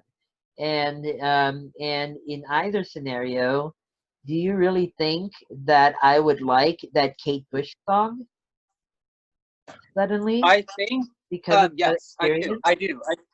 I'm not suddenly. I think if you Well, went not through, suddenly, like, but yeah, I how guess about this, Marvin? If you fell in love and you were in a relationship that was at least 1 year, or maybe 9 months even, maybe even only 6 months, but like you were yeah, really deeply in I love. think it just has to be the But listen, and I'm not saying that one song. I'm saying that this whole is an universe. experience that you haven't had, and that once you have it, yeah, universe is going to open up Yeah. Yeah. of new interpreting everything differently. Well, if it does, then great, because a lot of people like music like this. And right now, like the Radiohead song I showed, that I think we're both saying is kind of more in the abstract, right? It's like Yeah, more. but okay, Marvin, I'm gonna make an argument for your side that I just recognized. There's a lot of men who have girlfriends who don't like that kind of music that That's what have I was wives. asking. Well, I made that argument Um, earlier because I asked you, okay, let's take all people with girlfriends or significant others. Do you think they would universally listen to this Kate Bush song and like it? Remember I asked that no, earlier? no, because I think it's about how you connect with that part of yourself. And I Okay, do think it's a feminine thing, and I think men can experience that, but oftentimes they choose not to, basically. yeah, And it's because they've been conditioned not to. yeah. Um, that's literally what I think toxic masculinity is not that masculinity is toxic. It's that men treat each other in a way that doesn't allow them to experience their femininity, basically, is what to me toxic masculinity is. But So toxic masculinity is not allowing people to get in touch with their more feminine selves. yeah, because there's nothing toxic about masculinity. Masculinity is a natural, beautiful, and very important component to the balance of nature. So people who have watched this far might now wonder, much earlier in our conversation, you pointed to our current age and speaking about how like the Antichrist is coming and it's here, etc. And one example that you used is the pandemics. Another one that you used was that men are dressing like women and women are dressing like men. Um, and So, okay, you know what? I only heard that in church growing up. yeah, Um, so since I was a little kid, I was raised traditional Roman Catholic. Like I was altar boy. I learned the mass in Latin. I did all that. Non-Vatican II, fuck Morbus Ordo church. Like that's how my church was. yeah. But so I was told that at the end days, men are gonna dress like women and women are gonna dress like men. Is that actually in Revelations? I don't know, but that's what I was taught. So that's what I'm saying. Okay. Um, Okay, so but at the same time, and I'm just trying to understand this, you're saying that men who are not tapping into their more feminine side is toxic masculinity. So, so I guess that kind of Well, then, no, it's okay. It's more that it's not that they're not tapping into it. okay, It's that men are creating an environment for other men to not allow ourselves to do that. It's the same thing as like when in school kids are like, when like say a student is trying to do well, they're trying to study and like they want to learn, and then other kids are like, fucking nerd, why are you trying to learn school shit, you fucking loser? And it's the same thing. And it's like men do that to each other. Like, why are you trying to like listen to this emo ass song? Why are you trying to like, why are you crying, fool? Don't yeah, fucking cry. it, You know, and like that it, basically represses us. it But is, oh, sorry. Yeah. uh, But you see, that's what toxic masculinity is. It's how men treat each other. And then the consequences of that it basically takes away our opportunity of us to experience ourselves in the fullness of our humanity. Because we have to be macho, we can't be feminine. But part of what you are is fucking feminine. Sorry to break it to you, but you're fucking feminine, bitch. You are. yeah, that's okay. No, Everyone, it's great. It's a great thing. yeah. So I guess I just more say that for the people that are listening that might be wondering your own position on that right now. I'm saying that that's okay, and you're saying that's great. So I think that makes it a lot easier for me to say, yeah, that is great. So, but if we were to rewind to what we were talking about earlier, I guess how do you, because you know you were speaking about how Lucifer is also well, but you also did say you're a Luciferian. So, But I'm not fully like Lucifer is not my matron deity or my patron. yeah, Lucifer is just a deity which I work with, which I admire, but it's not my main. okay. But yeah. So it's a deity that you work with. All right. Well, I guess ultimately, you know, what we're talking about right now is ballads and how like right now you believe that my inability to really connect with this Kate Bush ballad, A Woman's Work, is an example of my own toxic masculinity. Basically, for me, you're also saying I'm a little bit different in that like I've never had a strong, real relationship, and so it would make more sense for me to not be able to make an emotional connection to The a songs that are about that specific experience. yeah, that type of experience. But you also pointed that, you know, a counter argument, no, an argument for my side of things is that there are lots of men and people who are in relationships, because women too, women and men who are in relationships that would not listen to this song and connect with it. And Yeah, I there, mean, I bet a lot of people just wouldn't like it, yeah. But for me, but you people feel like that it's like not, that style of song, I yeah. feel like all people who enjoy that type of style would, because that song is like like exemplary example of that style. But for me, you won't accept that. But I think that there's a lot of nuance that you're not fully recognizing, because those Radiohead songs, while they may be very similar in a lot of ways, I think the sentiment behind them is different. No, I get that part too. Trust me, I totally get that part. I But guess, that's what I'm saying. They might even sound very identical, but the sentiment is the part. yeah, right. And Like there, you know, James Blake.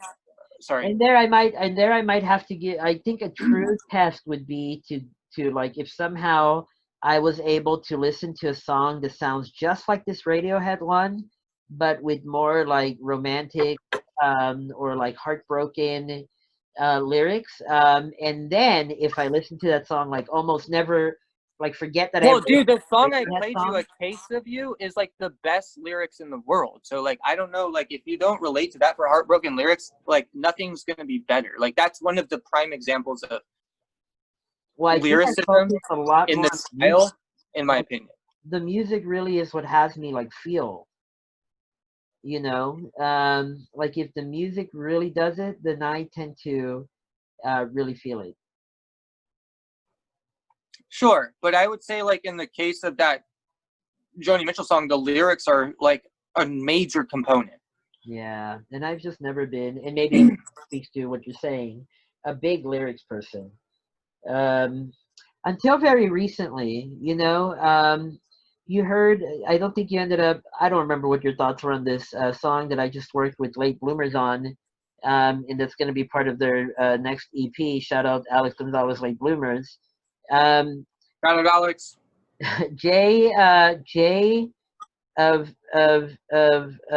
Intranet um, has, he and I have worked together on a few songs, and one thing that I'm really trying to practice more is simplifying my lyrics and just being honest with what I'm saying. Ooh, watch out! He has a knife pipe, and I'm trying to like practice that in the lyrics that I am writing right now. So the the, the core of that. You okay? Sorry, go on. Are you getting coronavirus to people? I guess. Yeah. Put your mask on, folks. Sorry. I hope everyone had their mask on. Were you catching the point that I was making to you, or were you being? No, I wasn't. I was ignoring everything you were fucking saying because I'm so fucking bored. Okay. No, I'm just kidding. No, what you were saying was kind of interesting. You were saying something. What were you saying? Yeah, I got it. No, what were you saying? I don't know. Well, I got distracted. I was smoking that weed. That's okay. It's okay. No, it's not okay. I can tell that you're disappointed, but that's okay. The fact that it wasn't important enough for you to listen to means that it's probably better to not even on that. I'll tell you the punchline real quick. Shout out Alex Gonzalez, Late Bloomers. Is that recently I've been trying, because I was telling you that lyrics are not that important to me, but I'm trying to like kind of change that a little bit so I can stop focusing so much on abstract lyrics and start having lyrics that are like more honest to myself and how I feel, and things I'm going through, etc. Well, I hope your band does really well. I support them. I doubt that's gonna happen. No, I mean, like, dude, I can't talk to you about your artistic process. That's your thing. I look. Well, the reason it came up, it wasn't for me to talk that on my fucking podcast, but it wasn't for me to talk about my artistic process. It was for me to just kind of let you know that lyrics, because you're speaking to the songs, the Joni Mitchell lyrics in the song that you showed me, and like I'm telling you that the music is more important to me, and you're saying, well, dude, but the lyrics are like so good and like so great. And I'm telling you, yes, got it. I guess that's the difference. Lyrics have never been that important to me. And then yes, and that's like, I think, like a thing with like Father John Misty. Like the only people that like him are lyric people, and I really like him, but I don't know if you like him at all. You've listened to him? I have. You tried to show me him too. I just could not get into it. That's yeah, and I think it's like it's like a similar thing. Yeah. Yeah. Well, the Smiths. You say you like the Smiths. They're like a lyric thing too. I think they're a lyrics thing, but Johnny Marr is a really great guitarist. Their music is good, and then like you can't deny Morris. Dude, everyone says their music is boring. Like a lot of people think they're boring. Wow, I think their music. That's like the major criticism I always hear is they're boring. Who by people like? Yes, by anyone. Like these are the two things. They hate Morrissey, and if they've gotten past the fact they hate Morrissey and they listen to his music, then it's that his music is boring. I think I am the opposite of that one then. I think I end up loving the music and then finding Morrissey boring more than anything. Yeah, because I actually agree with you. The music just alone is hella good. Yeah. I think Morrissey is also amazing, but obviously in his older age is not the same. But his singing is amazing. I think just the song and his melodies and his lyricism is fucking incredible. And the lyrics. His lyrics are crazy good. I'm sorry, but I'm just gonna say it. They're fucking awesome. No, and he has a lot of quotable lyrics, so I don't disagree with that. I guess what it ends up being for me is the arrangement of his songs. I The, love everything that Smiths has ever done. Morrissey, when he left the Smiths, I don't give no fucks about at all. I think it's boring. So you're right. Johnny Marr is a very important part of the Smiths for me. and I Probably think, more than I choose to really recognize most of the time. yeah, yeah.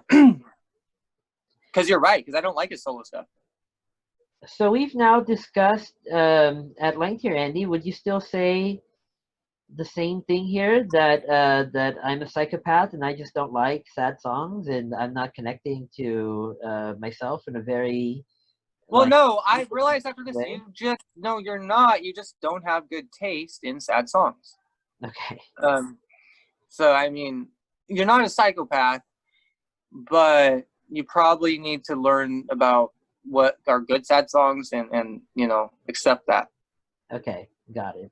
Well, I guess ultimately I'll have to lean on the fact that I think music is subjective, and that people are complicated. Yes. Was it subjective when they put a fucking urinal in the fucking art museum? Was it objective or subjective? Does it matter? Well, it maybe doesn't, but I feel like it's relevant to your question. Do you like tits? Do you like cocks? Do Yeah, you I like think ass? so. They're all good, necessary things for sure. Kanye West for 2020, people vote for him. I'm telling you, everybody. He can't. He can't anymore. No, After he's he still tried to be- running. No, he's gonna win. Write him in. Write him in. Is he still running? Yeah, he just did a rally today or yesterday. I saw that rally, but I didn't know it was like a political rally because he's still running. Is it political rally or is it performance art? Who knows? Yeah. Is it performance art to promote his new album, which he also announced called Donda, That's cool. dropping very soon? Yeah. I haven't seen the campaign yet. I'm gonna have to. The rally. Look, I don't know if he's. I don't think he's.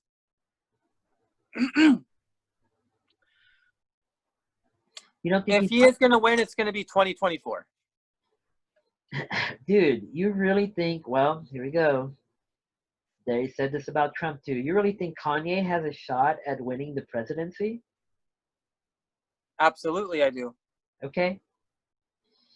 Man, I guess like I believe you're being genuine, but I wish I could share that level of enthusiasm for any politician at this point. Trump winning proved Kanye could win. Trump printing proved Kanye could win. I agree with that. Yep. I would agree with that.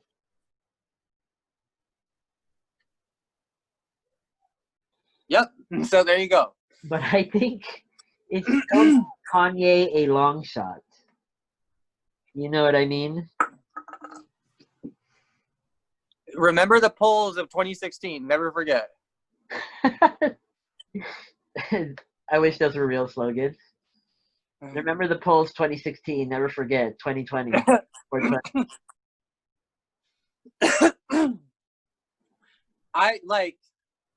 One of my best days ever was waking up to Donald Trump winning, not because I love Donald Trump, but just because it proved to me anything is possible. Yeah. Yep. Is that how you looked at that? Dude, yes, because I didn't think he was going to win. Nobody did. I truly thought there was no chance in hell. I thought there was no chance in hell. Yeah, no, for sure. And so when he won, I was so happy, not because he won, but just because anything can fucking happen. Just because he could win. Yes, it just proved like democracy actually still, and who knows, maybe all of this was just a grand architected thing. But I don't know, man. It's just so hard to even know at this point, in my opinion. Well, yeah, because honestly, like, and I'm gonna like, I know we're trying to close it out, but we don't have to be. And like, I do want to add in with some conspiracy ass points. Like, keep going as long as you want. okay, well, I'll put some conspiracy shit in there.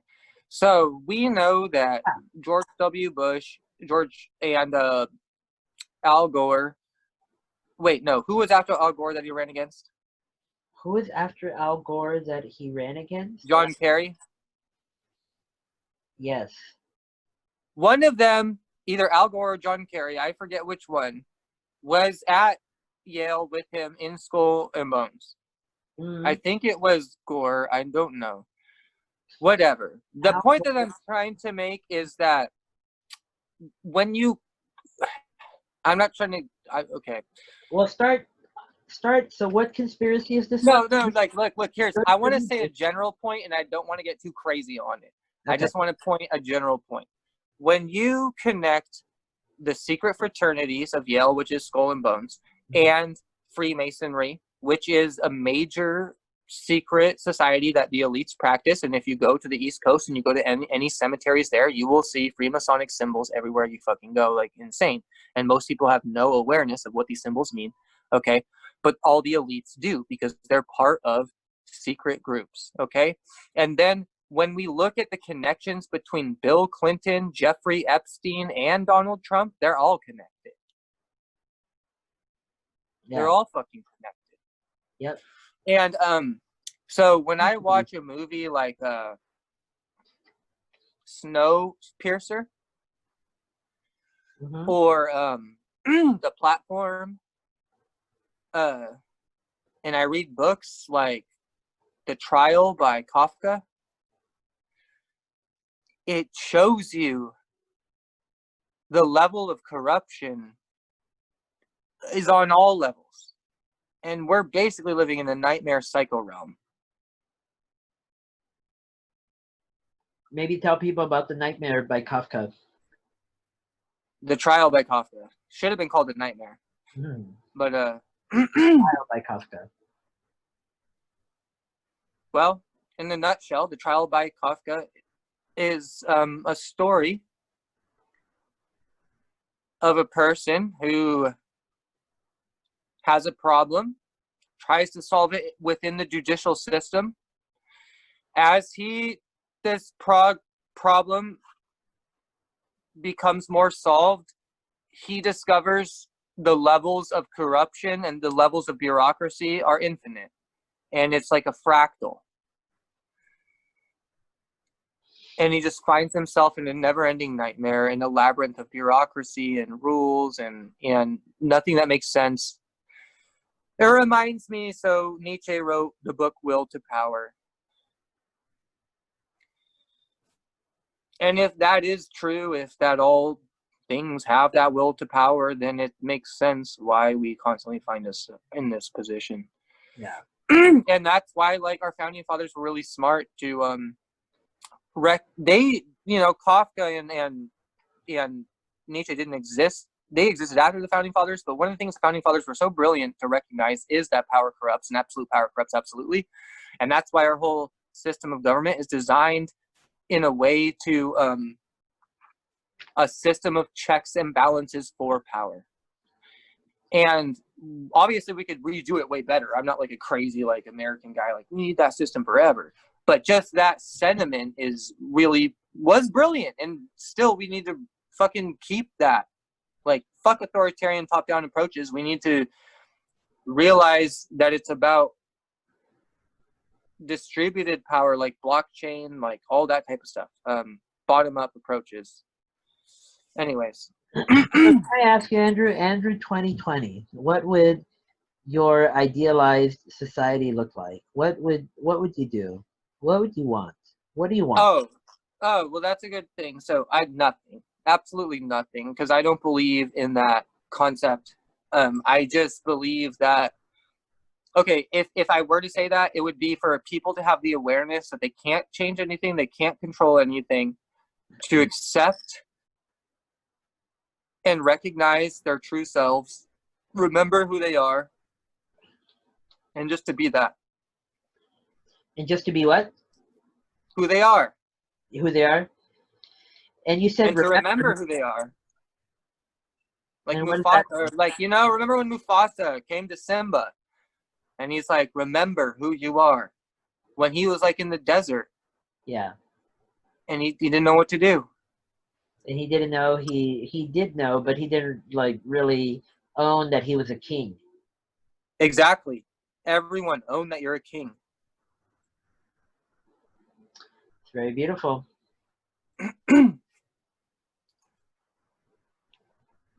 Well, I'm happy to end on that point. That feels good. Thank you, Andrew. How was that? It was fine. I'll look at it after and decide if, you know, I'm okay with it or not. I probably will hate it, but I won't watch it. Just put it out and I won't watch it. Why do you think you wouldn't like it? Because I'm extremely critical. Yeah. Got it. Well, then maybe it's better if you don't watch it because we had an honest conversation, you know. We talked about a lot of different things. I think you clearly have a lot on your mind, which is cool. It didn't seem like you were ultimately just, I guess, well, I can't speak for you, but you know, you started off this entire conversation that you weren't that comfortable and that you know you'd been telling me no to this and that you didn't want to do this. I don't know if anything changed since that time. I would probably maybe not, you know, because it seems like there's just a lot on your mind, you know. Um, So what do you rate it? I think I have to watch it. This one's an interesting one. Oh, it just sounded like you were about to give it a score. Too much water out of 10. It really did. I was like waiting for the score. No, I You were don't like, have. well, you did this and that, and you're describing this. You did this good and this bad. I'm going to give it a 6.5 out of 10. I don't think I said Goodbye. any value judgment in any of what I said. Maybe No, it was just the impression. maybe that's how it felt, but I definitely wasn't trying to do that. I was just trying to kind of to just everything that just happened right now. Well, we'll see what the commentary has to say. Yeah, like I'm actually really interested in what people think about this one because clearly, Wait, do you like that word, commentariat? yeah, kind of like the fan. The commenters, but you call them the Yeah, no, I know. commentariat? Is that a real word? Yeah. Not that I know of. I just coined it, bitch. Unless somebody else coined it first, which they better not have. I just coined it, bitch. I coined it. It's my word. No, it probably is a word. I mean, it makes too much sense. It's like kind of like proletariat, but commenters.